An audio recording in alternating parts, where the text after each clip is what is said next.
जब हम भारत के नक्शे को देखते हैं तो हमें क्या दिखता है? बस कुछ लकीरें, राज्य, शहर, है ना? पर असल में ये नक्शा एक जीती जागती कहानी है। आज हम इन्हीं लकीरों के पीछे छिपे राज जानने वाले हैं। हम देखेंगे कि कैसे इस देश के पहाड़, इसकी नदियां और इसके पठार मिलकर भारत की किस्मत लिखते हैं। अच्छा, इस कहानी को समझने के लिए चलिए एक नंबर से शुरुआत करते हैं। दुनिया की कुल जमीन का सिर्फ इतना सा हिस्सा, यानी 2.4% भारत के पास है। सुनने में तो ये बहुत कम लगता है ना?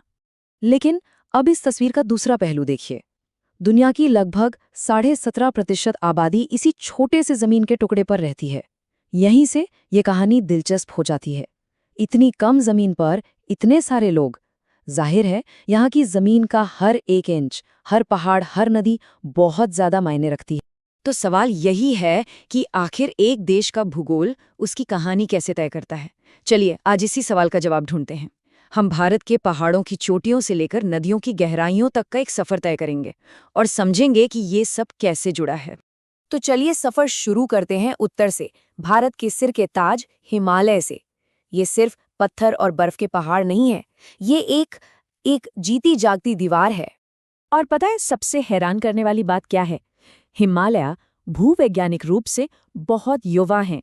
मतलब ये कोई पुराने थके हुए पहाड़ नहीं, बल्कि यंग फोल्ड माउंटेन्स हैं। ये आज भी बन रहे हैं। करोड़ों साल पहले इंडियन टेक्टोनिक प्लेट ने यूरेशियन प्लेट को टक्कर मारी और ये टक्कर आज भी जारी है। इसी वजह से हिमालय की ऊंचाई आज भी हर साल थोड़ी थोड़ी बढ़ रही है। ये सचमुच में जिंदा पहाड़ हैं। हिमालय को समझने का सबसे सही तरीका है इसे भारत का थर्मोस्टैट और वाटर टावर कहना। जी हाँ, ये दोनों काम करता है। ये एक तरह से पूरे देश का क्लाइमेट कंट्रोल सिस्टम है। जरा एक पल के लिए सोचिए, अगर हिमालय होता ही नहीं तो क्या होता? तो मॉनसून की बारिश वाली हवाएं भारत में रुकती ही नहीं, सीधे निकल जाती और पूरा उत्तर भारत एक सूखा रेगिस्तान बन जाता। और सर्दियों में साइबेरिया से आने वाली बर्फीली हवाएं सीधे दिल्ली, लखनऊ तक पहुंचती और यहाँ सब कुछ जमा देती। तो हिमालय इन दोनों ही मुसीबतों से हमें बचाता है। ये एक शील्ड की तरह खड़ा है। अच्छा, इन महान पहाड़ों से जन्म लेती हैं भारत की जीवन रेखाएं, हमारी नदियां। ये देश के मैदानों की नसों की तरह हैं, जिनमें जिंदगी बहती है। और नदियों की बात हो तो गंगा का जिक्र तो होगा ही, पर गंगा की कहानी भी बड़ी दिलचस्प है। वो एक नदी के तौर पर शुरू नहीं होती। देखिए, उत्तराखंड के ऊंचे पहाड़ों से एक धारा निकलती है, अलकनंदा। ये अपने रास्ते में 4 और पवित्र नदियों से मिलती है, जिन्हें 4 प्रयाग कहते हैं। लेकिन कहानी का असली मोड़ आता है 5वें संगम पर, देवप्रयाग में। यहाँ अलकनंदा का संगम होता है भागीरथी से, और इसी संगम के बाद ये संयुक्त धारा गंगा कहलाती है। अब यहाँ एक बड़ी दिलचस्प भौगोलिक पहेली सामने आती है। ज्यादातर बड़ी नदियाँ जैसे गोदावरी, कृष्णा, कावेरी सब पश्चिम से पूर्व की ओर बहकर बंगाल की खाड़ी में गिरती हैं। तो फिर नर्मदा और तापी जैसी नदियाँ उल्टी दिशा में, यानी पश्चिम की ओर क्यों बहती हैं? देखिए, इसका जवाब छिपा है जमीन के झुकाव में। हमारा जो प्रायद्वीपीय पठार है ना, वो पश्चिम में थोड़ा ऊंचा है और पूर्व की तरफ हल्का सा झुका हुआ है, बिल्कुल एक स्लाइड की तरह। तो ज्यादातर नदियां तो बस इसी ढलान पर बहती चली जाती हैं।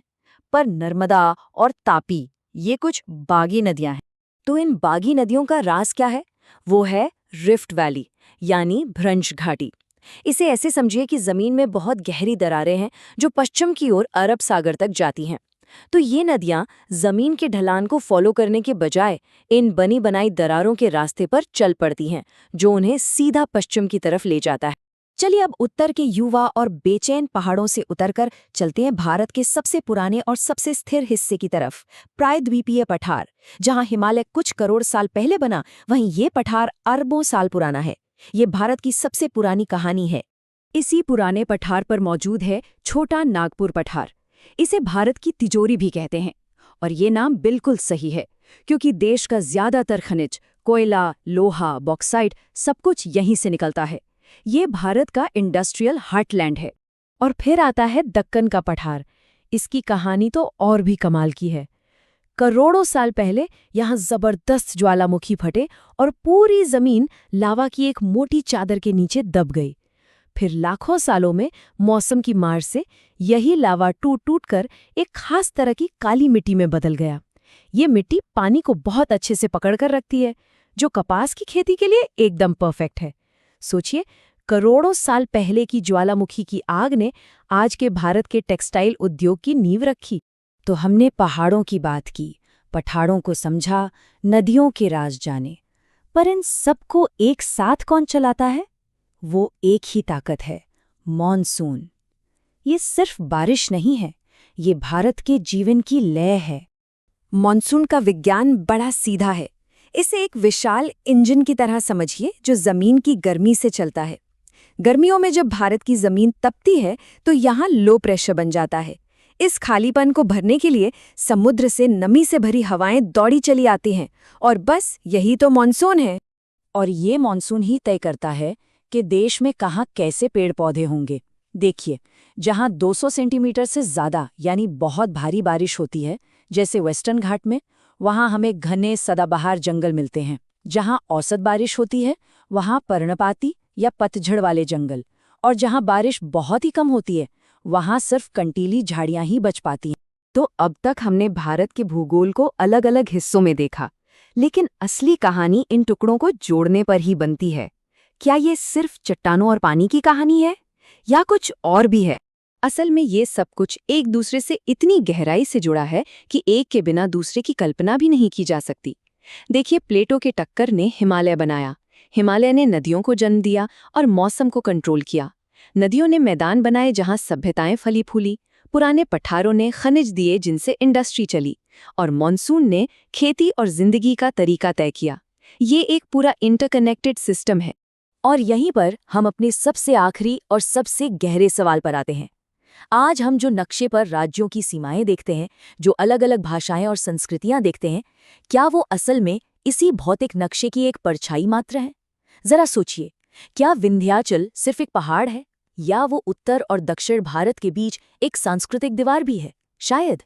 हर राजनीतिक लकीर के नीचे हजारों साल पुराना भूगोल छिपा हुआ है, और यही नजरिया भारत के नक्शे को देखने का एक बिल्कुल नया तरीका है।